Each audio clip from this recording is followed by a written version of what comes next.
I need to get an intro for this new podcast. Hey guys, You do. hi guys, welcome to the Scots or So podcast, episode 110. This is the podcast where we get to get a little bit more of the insight into the people streaming in the Scottish community and in IndiScots themselves.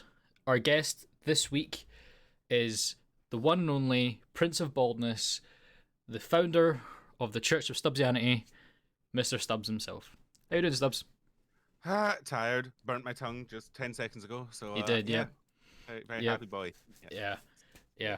Anyone who, well, everyone who's been stuck around New Scots for a while knows that Stubbs has been a big part of the community in and out. Was one of the hosts back in the day, and then went to go on his future endeavours, which he's doing pretty well in. But yeah, so in case anyone doesn't know, why don't you tell a bit about yourselves anyway?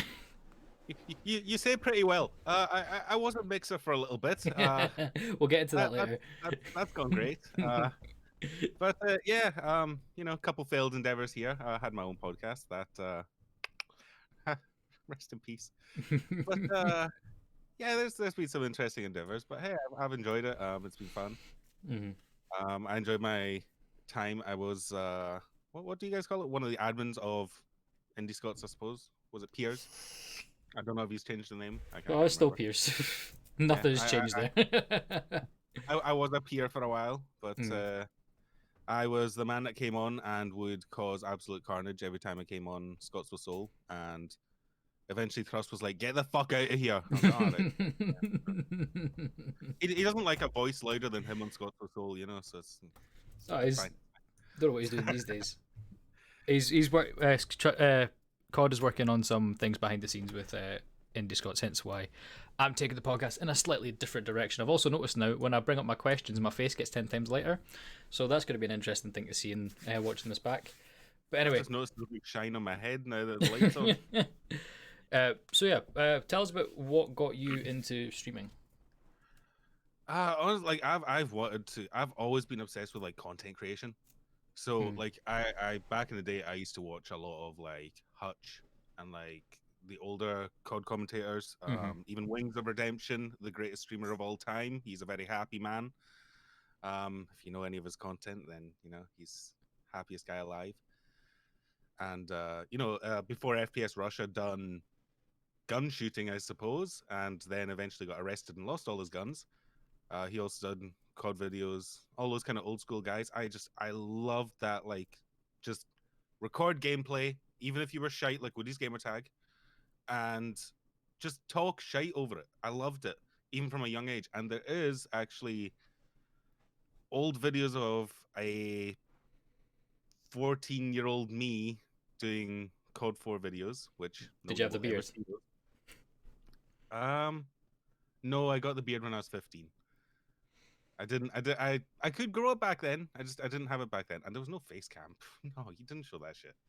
Although I did have a very high pitched voice, and I done Minecraft videos, which. Hey, if you look at like Minecraft is one of these games on YouTube and Twitch that has never really died. It's always had a resurgence, especially because of the new updates and everything. So. Yeah, let's put it this way. My first COD video may come out someday. The Minecraft videos will never come out. We'll find them. Don't worry. We'll find them. Those are privated and they will not come out. But I got a Hauppauge HD. Well, actually, I've gone through all of them. I had the Easy Cap, I had the Dazzle, I had the HD PVR, and now I've had the 2 Elgatos. But I've always loved it. And then for years, like, I started finding out about like streaming. People are live streaming instead of making YouTube videos, and I was like, that sounds so much better. You don't need to edit. Oh my god. So I mean, as soon as I got fiber internet, I was like, I'm doing this shit. I'm fucking streaming. And that's just how it came about, really. Just a love for content creation and a laziness of editing. Fantastic. Well, at least we know we've got a bit more of an insight into why Stubz became the Stubz. But tell us a bit more about. I've always believed that there's a story behind every name on there on YouTube and on Twitch. With like like you said, Woody's Gaming didn't come, so Woody's Gaming for the sake of it. So tell us where did Stubz come from? Where did that come from? Stubz is actually, so my old username used to be Stub223. That used to be everything. That was my Twitter actually it's still one of my mainly used email addresses. Still has Stub223 in it, but that was actually from Bebo, or for the Americans, MySpace, kind of, but better because Bebo was fucking awesome. I wasn't allowed Bebo when I was younger, but being a wee prick that I am, my mum was out. I got onto the computer, and instead of looking at porn, I decided to make a Bebo account after watching porn. And I was making the account, and I heard my mum pulling up. So I just like clicked, like my username that I wanted was already taken. So I just clicked like recommended, and it was one of them was Stub223. I was like, fuck it, that'll do. That'll do. I'll take that. And slowly over time, it's sort of adapted into a more less numbered name, I suppose. Everyone just called me Stubz. So yeah, and actually my Xbox account got banned. Rest in peace, Stub223. You still have Penis Island in your bio. You can go check it if you want. I tried to get it unbanned that way. It did work once. The second ban it didn't work so well on. But yeah, that's it's slowly adapted into Stubz, and that is how I have my beautiful name now. And I was actually looking at changing it, but because I don't like the X, everyone always pronounces it Stubz X, and it's like drop the fucking X. You don't pronounce the X, but oh well, whatever. It's fine. I'm stuck with it now, I guess. There's no changing that. Stubz X. You could also just do what the old Xbox of X Stubz X. Just putting the X before and after the names. Yeah, but I felt like the X before was a wee bit tacky. The X after is more classy, Hmm. It's like a little full stop. Oh, that's a very interesting way. I just thought you just went. A pervy potato. My heart. Stubz the Zombie. I do plan on streaming that someday because I was Stubz before that game was released. I will have you know. There's a game called Stubz the Zombie? There is a game called Stubz the Zombie. It was on the original Xbox. As soon as I seen that game announced in Xbox magazine, I was fucking hyped because I wanted it because it was named after me. I never played it, but I do actually own it now, and I do want to stream it at some point. I remember actually early in my streaming days, I did try and stream it, and I got 0 viewers because nobody knows what the fuck that game is. But I'll stream it. You will be the reason that people know this name. Stubz, you are Stubz the Zombie. You're gonna I do want the to full. bring that game back, and I want to get a sequel to it. That's Mhm. that's why I have this career. That's why I started this. I want to become the next ninja, and I want to get a Stubz the Zombie sequel. Yeah, you'll be the ninja of Stubz the Zombie. That's actually the end goal. Yeah. So going on to that, like, what is your like history in gaming? Like, how did you like first get into gaming and all that? Oh fuck. I have actually I still have my original PS1 around here.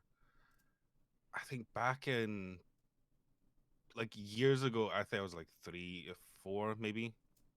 It was just after my parents divorced. My dad was living in Glasgow, and I went round to where he was staying, and there was like nothing to do in Glasgow somehow compared to Stornoway where I live. I don't know how I figured there was nothing to do. I guess I didn't know anybody there. And they had a PC with one game on it, and it was Bubsy. And I started playing it, and I was like, fuck, you can actually play games on a computer. This is really cool. And when I got back, I tried to install games on my own PC at home, and that didn't go so well.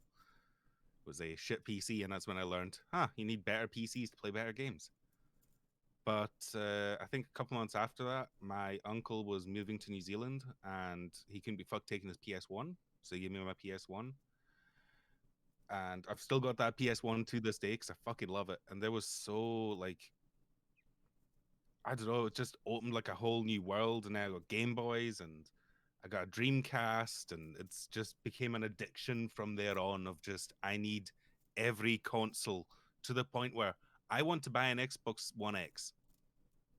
I've not plugged my Xbox One in for years, literal years, but I still want an Xbox One X because that console is nice. But yeah, it's turned into one hell of an addiction. And obviously, like, I have a love for tech. I worked in IT, so building PCs has also just became this sort of like add-on addiction to like gaming and tech loving, and it's like they've intermingled, and I just I love it. So would you say you're mostly a PC gamer, or do you play on console more? What do you think? Depends on the game. I would say I play more PS4 actually. PS4 tends to be like my console of choice. Beforehand, it was Xbox. I love the Xbox 360. I still do. It's got some of the best games ever made. Fable 2 and Gears of War 2 being those games. But Xbox have kind of, I mean, if we look at the Xbox showcase just yesterday, I really like, I did not, I didn't care about any of those games really. Like they announced Fable, like as soon as I heard Stephen Fry's voice, I was like, yes. Oh, I've never got so hard hearing Stephen Fry before. Really? Apart from that one time. Well, there was one time, but I love Fable, and I'm excited for a proper Fable game that's not Fable Legends or some Connect game. But I've seen a lot of people are getting really really hyped about some of the games been announced in the chat. For example, Vanessa has not stopped talking about. I think I've seen Vanessa mention Tetris about 4 times in the chat today. why Tetris? Why who? Because why not? Tetris is Tetris is like one of the most classic games of all time. We're talking about next generation consoles. Exactly, it's Tetris. Let's talk about Fable and Halo Infinite. Like Halo seems to have like gone back to the way it sort of should be. They've still fucked it up a little bit, but that's because Bungie are making Destiny now. But they've tried to copy what was so good about Halo 3. They tried, and it looks like it's going to actually be a decent game. But Fable, that little like mic drop at the end of just like, here's Stephen Fry's voice, and you're like, is it? Is it? Is it? There's a fairy, and then it just shows Albion, and you're like, oh, I know that city. So I want it. But the thing is, I'm probably not going to buy a Series X apart from like later on when they become cheaper, just because I can play it on PC. Yeah, especially with the Game Pass and everything. Yeah, like why? I have Xbox Games Pass. I'm just gonna play it on PC. Why the fuck would I buy a console for it? But it depends if they release it on PC, because there's some games that you can only get. No, they probably will. Yeah. Yeah, all Microsoft exclusives from now on are being released on PC. So it does seem like they're just kind of half shooting themselves in the foot with that, aren't they? They are, but they're being incredibly, they're being incredibly consumer friendly, and I love it. It definitely are. But you got to think when it comes to sales and everything, they want to sell a console here. So I think they care more about selling subscriptions at this point. They don't care. It's like, hey, do you want to play Fable? Play it on your phone. Like, who gives a fuck, So like, going on to that, where we're speaking about some of the great games that have been released and announced and everything, what would you say is your all-time number one favorite game ever? All-time favorite game? Fuck.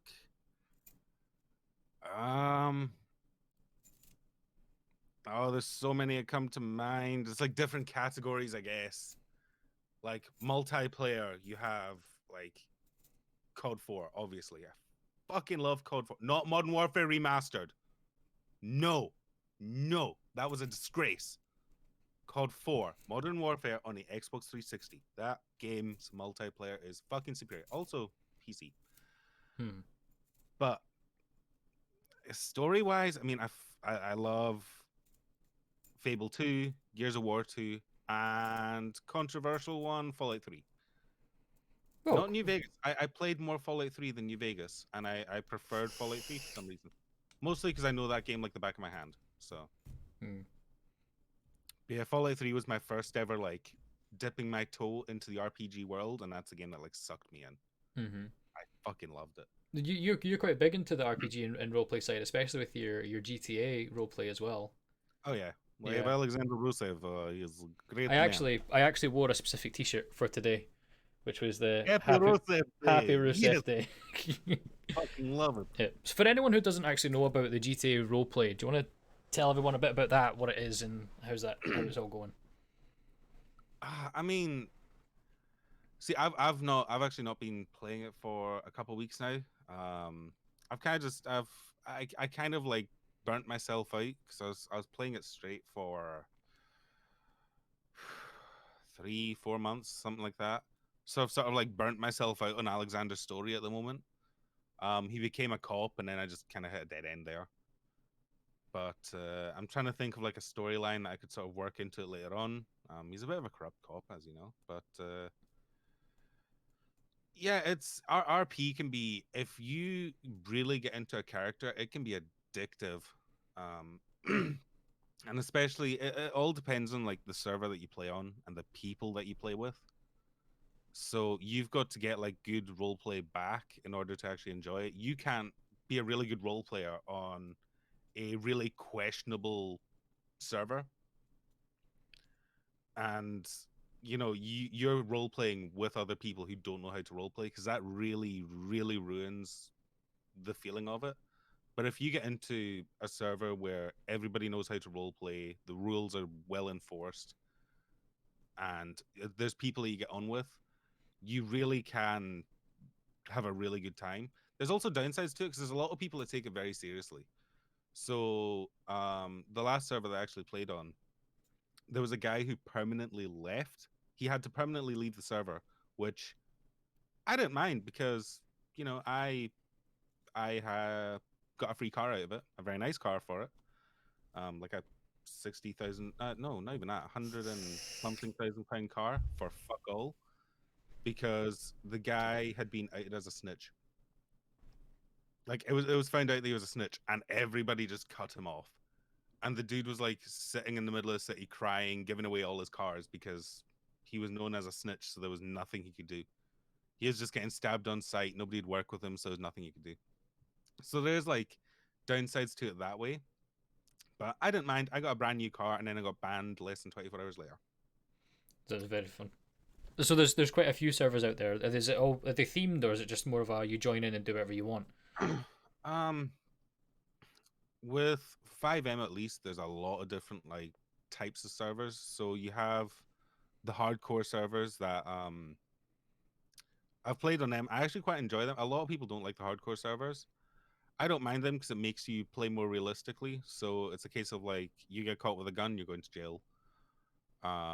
If you're caught speeding, they're going to pull you over and give you a ticket. If you go through a red light, they'll pull you over and give you a ticket, that kind of thing. The one I'm playing on right now is a little bit more relaxed rules, so you can speed to a certain extent, and the police might not bother coming after you. I know Manny doesn't really care. We talk But about Manny as PC Phil McCracken is a fantastic cop. definitely. Uh, Phil is always a good cop. But yeah, there's I don't know, like there's some servers that are a little bit too strict on it, and a lot of people don't like that. Hmm. There's other servers that are just a piss take, where you can spawn whatever car you want. You can they're not really role play servers. You don't need to make money. You don't need to role play. You can just spawn cars, and you can't even buy a house. Like they're a wee bit,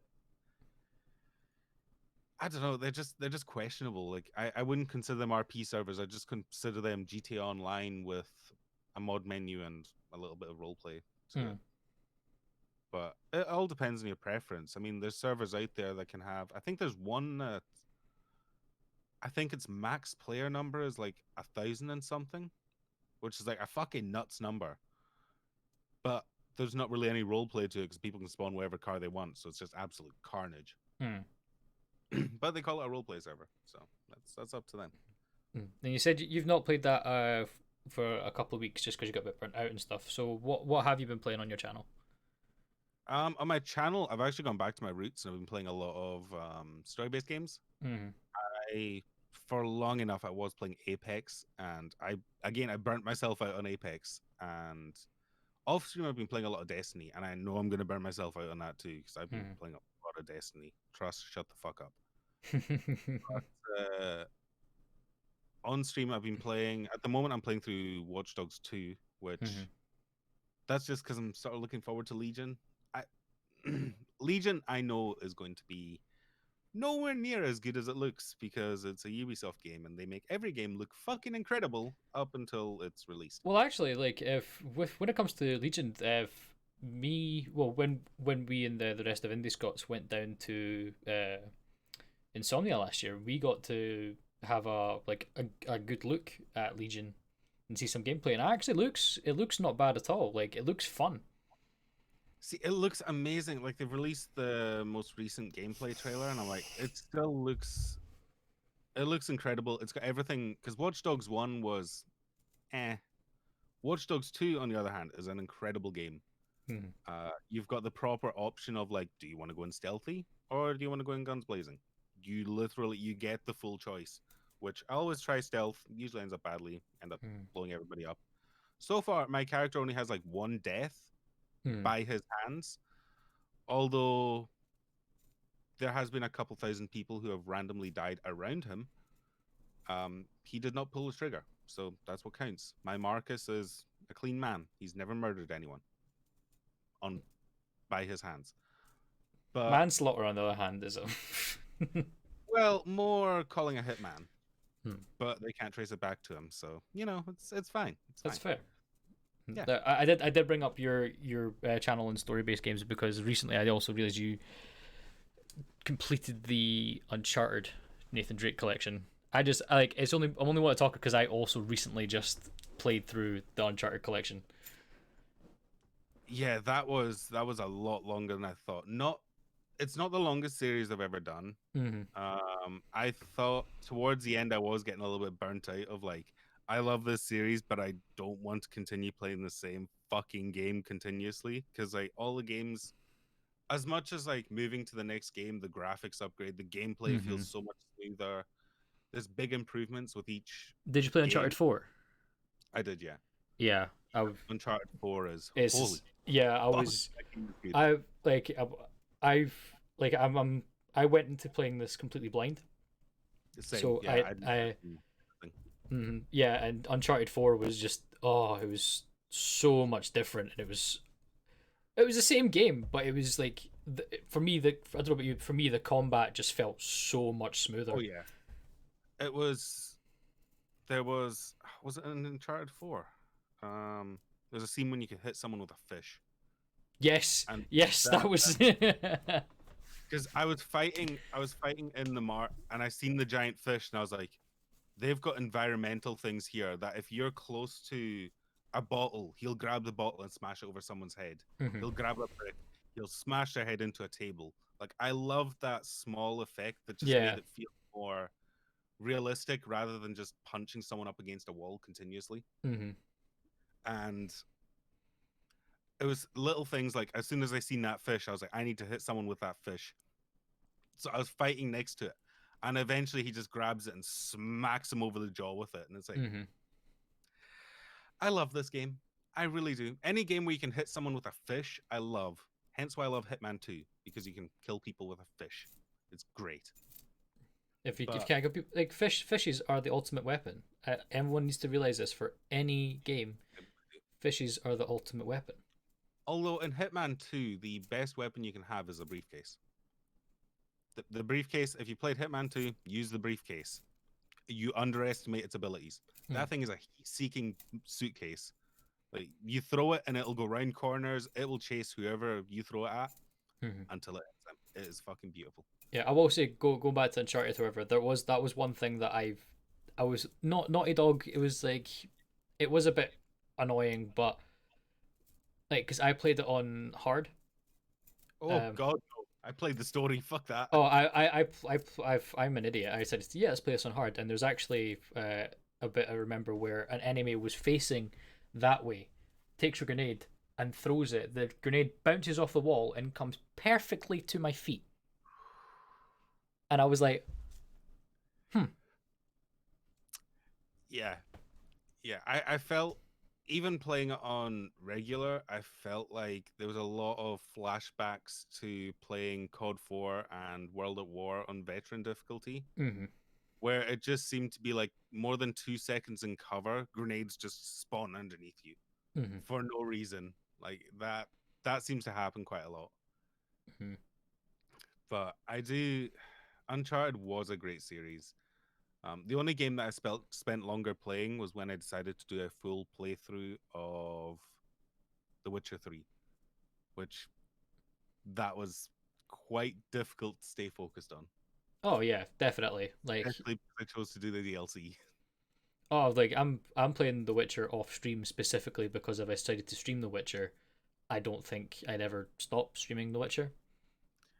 That's what it felt like. Like I love The Witcher. I love the series, but streaming the same game that isn't a multiplayer game for 3 months, Mm. it was quite rough to sort of have to deal with.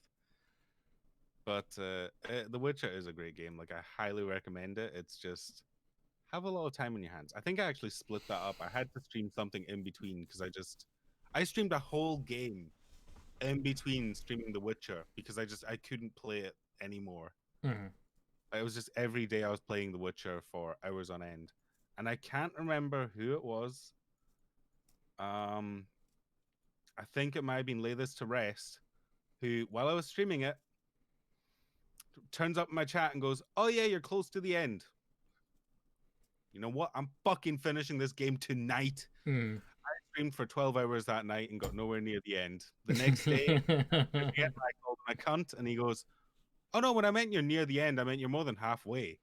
There's still like another 40 hours to go." And I was like, Mm. I thought I was gonna finish it tonight. Well, if we're on the subject, are you team Yennefer or team Triss? Um, Yennefer. Yennefer. I love it. Yennefer is his true love. Triss is a side hoe. That's the way I see it. But Triss looks like the girl from Wendy's. Yeah, but Yennefer would, oh, she'd get it.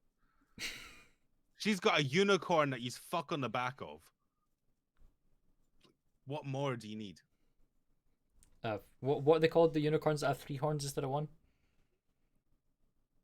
Trinicorn? Trinicorn? Do Triss? they exist? Yeah, there's apparently there's unicorns that actually have like three. I mean, the only problem I have with Yennefer is the fact that when you get the key to her room, it's a common item. That's the only downside to Yennefer is I questioned that one when I seen it, but I was like, okay, cool. Yeah. Now, we're going to address obviously the big thing because you're something first. So you started on Twitch. Sorry, you started on YouTube, then you came to Twitch, and then you moved to Mixer, like a lot of people did. And then of course everyone knows what's happened to Mixer. So now you're back here on the purple channels. So from your perspective, give us what was that like for you, finding out what was happening with Mixer? I was like, it wasn't unexpected. Mm-hmm. Mixer closing down was just kind of one of those inevitable things because one of the reasons I left Mixer was I was keeping an eye on growth of the platform. It wasn't really going anywhere, was it? Yeah, it wasn't. They got Ninja, they got Shroud, and Ninja was, I mean, he was struggling to break like 2,000, 3,000 viewers. Shroud wasn't doing too bad. I mean, he wasn't doing his Twitch numbers, far from it, but he was averaging like 5,000 viewers. So it wasn't. You could see from that it wasn't really doing well. But Mixer as a platform was actually really good. One of the things I followed a lot of Mixer developers while I was there because Mixer was a very open source platform. So like one of my problems with it is like they didn't move fast. Like the actual developers who were paid by Microsoft to develop Mixer did not move fast enough. So things like simple things like getting clips. You couldn't clip unless you were a partner, which was some bullshit like that. It was in beta for like 2 years and it never got released. It was only partners that could take clips. That was some bullshit. But there was like 3 different services out there that they would let non-partners take clips, and they were high quality clips too, like 1080p if you streamed to that, 1080 60. And they were pretty much all free. There was the one I used, you got like 50 clips free, and then you could pay so much a month to get like more. And all you had to do was put a little button underneath your stream and or put a command in your chat, and that was as easy as that to take a clip. And there was lots of developers working to sort of improve Mixer from outside because the developers just weren't doing anything. So there was even a guy who made an entire back end dashboard for when you were streaming, the same way that Twitch has their sort of creator dashboard. Mm-hmm. It was similar to that, but a million times better. The guy done an incredible job. But they've Mixer, the writing was on the wall for Mixer because I was there for about 6 months, and my follower growth, don't get me wrong, it was pretty good. Um, about, I mean, I've managed to get out my slump on Twitch now. I was in a slump for a while where I just couldn't get past 350. Like I was not gaining followers, my viewers were down, everything. And going back to story-based games has definitely helped that, going back to the roots kind of thing. Mm-hmm. On Mixer, I was averaging about 2 or 3 followers a day, which was fairly decent. Mm-hmm. Especially with I was streaming in the mornings quite a lot because I was working night shift. But the more that I looked at it, I would always check the websites to see like what's the growth of the websites, and it's like, or the the viewer share, I suppose.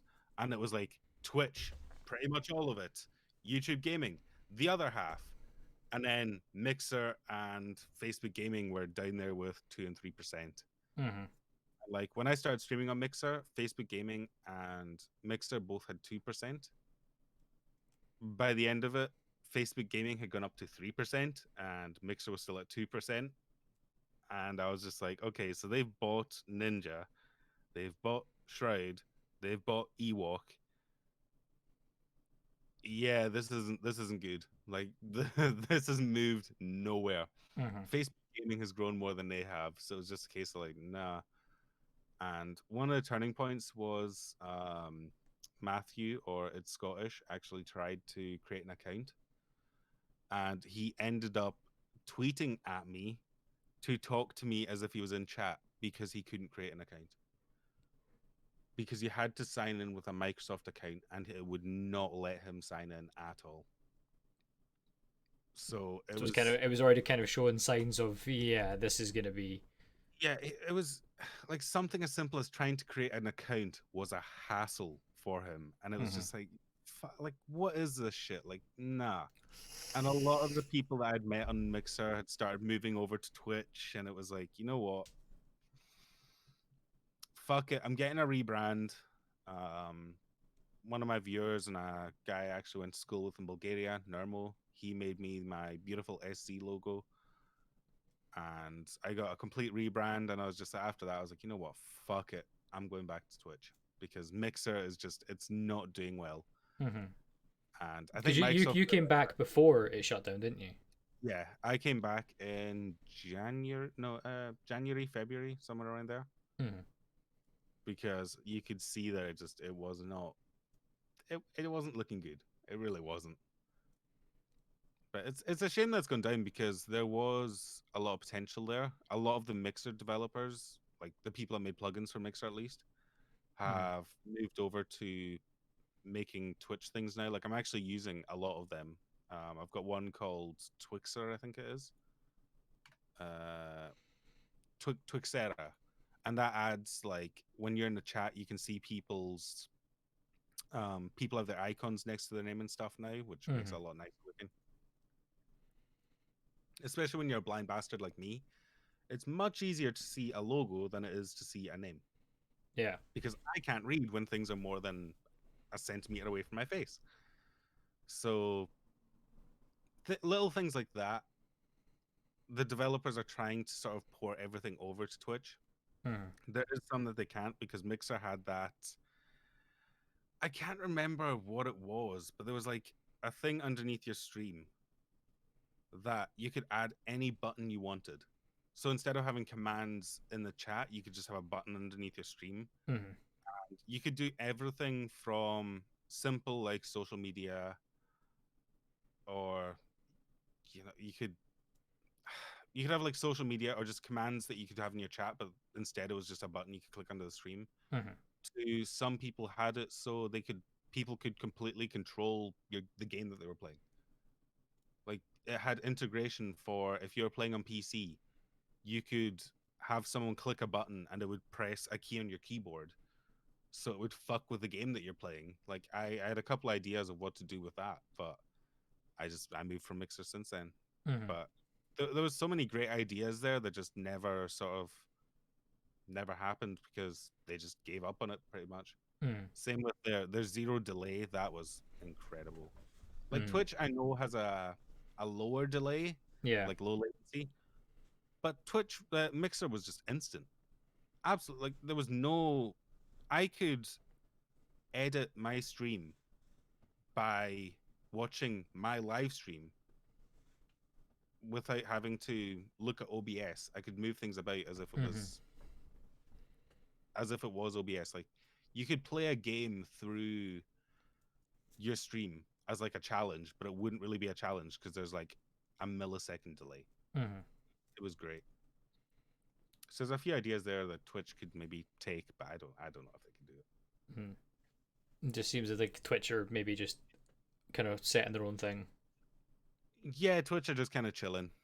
Mm-hmm. I'm hoping YouTube gaming sort of picks up the pace to sort of maybe light a fire under Twitch's ass. Mm-hmm. But at the moment, Twitch really don't give a fuck. They own so much of the Yeah. streaming that they just do not care at the moment. Mm. There's That no and Twitch, yeah, Twitch as well have been like making some pretty questionable decisions with their talent as well. Like we all know what's slightly well, we all know what's happening with the doc as well. So we know he's banned. we know he's banned. There we go. That's about the only information that anybody has. We know he's banned, and according to Doc, even he doesn't know why he was banned. He just knows he's banned. Yeah. Cool. Well, we'll move on to quickly just a couple of questions that have popped up in chat as well. Is it about see-through toaster by any chance? I've seen some things about a see-through toaster, and I'm actually quite interested. I've heard nothing about a see-through toaster, but I'm now just wondering, right? How do you make a toaster see-through? Because you need the wires to heat it up, and then you need the basket thing that pulls it in. How do you make a transparent toaster? And is it made of plastic or is it made of glass? What's it made out of? It's made of glass. I have seen it before. It does. That seems like a recipe for disaster. I don't know if any of you guys have ever heated up glass before, but I don't know. There is a toaster, and I actually seen it on Unbox Therapy, which feel about him how you want. It was an old video, it was about 4 years ago, and he does use a transparent toaster, but it's not like the one that you see on Twitter and stuff. That's just 2 sheets of glass with bread in between it. This one is like 2 sheets of glass, but it does have like the metal holding it, and you still have to like pull it down and everything. But it is a transparent toaster, and you can watch your toast. You know, there'll be live streams on of Twitch of this, just somebody toasting bread over and over and over. I wouldn't put it past Twitch. I really wouldn't. Like, there's some weird stuff on this platform that could be one of them. But yeah, anyway, questions from some of the Pervy Potato asks, other than exclusives, what would you say is the main incentive to purchase a console over PC for multi-platform titles? Guessing that's a question directed to you because it's also looks like it's got a worm emoji after it. To collect them? I honestly don't know. I would buy the PS5 just for exclusives. When it comes to Xbox, I mean, I've got a beefy PC that has no real need to buy a Series X. I will buy a Series X just to have it in my collection because I like collecting consoles. Like, I have a NES Mini. I don't give a fuck about the NES. I just wanted the console because it's fucking cool. But yeah, I don't see any need to buy the Series X if you have a PC, unless you prefer having the console. But when it comes to playing Xbox, I mean, it's got parties. I can join an Xbox Live party from my PC if I want. Mm. I can play their exclusive games. There's no real need, unless you've got a friend who doesn't have a PC and plays on Xbox, and they play non cross-platform games, I guess, Mm. which even COD is cross-platform at this point. So Quite a few of the games are cross-platform now. Like Sea of Thieves is cross-platform. Don't know about Gears. I think Gears did have it for a while. I think they might have taken it away, but you can still play like co-op campaign or something like that. I don't know about Halo either, but I think Halo was announced it was going to be cross-platform. COD is cross-platform. Apex is going cross-platform. So I mean, it seems to be the future is cross-platform, which I am very happy with because Sierra mostly plays PS4, and where I can get the chance, I would rather play a lot of games on PC. So I wish Destiny 2 was cross-platform, so I could play it on PC, but it's not. Unfortunately. Another question from Maniset TV, Stubz. Now, this is a serious question. Do you shave your head? If so, how do you do it without it being a pain in the arse? I do shave my head, and it is a pain in the arse. There's no way about it. I usually get... I tell myself every time I shave my head, I look in the mirror, I'm like, I look sexy. I'm going to keep this up. That doesn't happen. Because basically I would have to shave my head every single day. And do you know how fucking expensive razor blades are? They're extortionate. I'll be honest, Stubbs. I've not had to buy a razor blade for nearly 4 years. So they cost so much money for a couple bits of metal. It's unrealistic how that's why I use an electric one. I mean, I've got clippers that I use to like get it down to a zero. I bought a beard trimmer, which it works fine if you have if you like to be clean shaven. My dad uses it on his face. It doesn't work so well with hair. Turns out hair is a lot thicker. Actually, it does work on the top of my head where my hairs are a lot thinner, where I'm like proper balding. Around the sides, it does nothing to those. So I can basically get the Red Foreman from that 70s show where it's like bald on the top and hair on the sides. I can get that look easily enough. I can't get the sides without using a razor blade, which sucks. There is a shaver that's actually built for shaving your head. Yes, I've looked deep into this. I've watched hours of reviews of what trimmer is best for your head, and it's actually on my wish list, but it's like £100. But there is one that exists, and it's expensive, but it could be worth it. But yeah, having to shave your head every single day. I happen to know Terry Crews is not actually bald. He shaves his head every single day. Why the fuck or how the fuck he does that? I don't know. Christopher Judge done the same when he was playing Teal'c on Stargate SG-1. He shaved his head every single day. It just seems like such a fucking mission. Like, it really is. Like, it takes me... I've got down to about, like, 15 minutes shaving my head. But I'm very particular with it. Like, I have to keep going over it. And then I've got, like, a moisturizer for afterwards because I get bad razor rash. Which, if you shave your head, moisturize it. It feels so fucking good. It really does. Moisturizing your head. You've heard it here first, guys. Oh, it's worth it. Somehow, every time that me and Stubbs are on a podcast alone together, a dick gets mentioned or referenced. It just happens. People just want to see your dicks. They do. Onlyfans.com/StubbsX. There we go. Make sure you get subscribed to that. Anyway, Stubbs, thank you so much for coming on to the Scots Whistle podcast this week. Great having you. Cody my dog will be live on the channel in 10 minutes to continue the IndiScots community games night. So if you want to get in on that, feel free to join the Discord. We'll be sitting in the chat. On to that. Thanks so much for watching, guys. We'll see you guys next week at 5 p.m. the usual with next week's guest. Bye bye.